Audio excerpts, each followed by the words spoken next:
তরমুজ মোটামুটি সকলেরই পছন্দের একটি রসালো ফল। পবিত্র মাহে রমজানের ইফতার সূচিতে তরমুজ বা তরমুজের জোশ কম বেশি সবাই রাখতে পছন্দ করেন।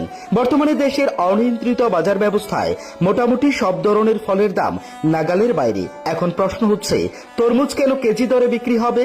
বছর তিনেক ধরে দেশের বাজারগুলোতে অসাধু ব্যবসায়ীরা প্রায় ফলমূল কেজি দরে বিক্রির প্রথা চালু করে বসেছে, যা খুবই দুঃখজনক।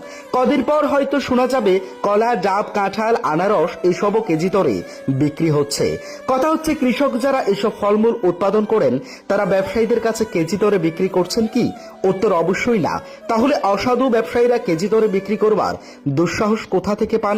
তরমুজ ব্যবসায়ীরা কিনছেন শ হিসেবে বা পিস হিসেবে। দেখা যাচ্ছে কৃষক যে তরমুজটির দাম পেয়েছেন 100 টাকা, সেটি তার কাছ থেকে কিনে নিয়ে ব্যবসায়ীরা কেজি 80 টাকা দরে খুচরো বিক্রি করায় সেটির দাম হয়ে যাচ্ছে 300 থেকে 400 টাকা।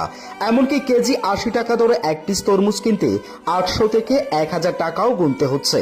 তাই প্রশ্ন হচ্ছে, অসাধু ব্যবসায়ীরা কেজি দরে বিক্রি করতে পারলে চাষিরা কেন প্রতি কেজির দাম পাবেন না?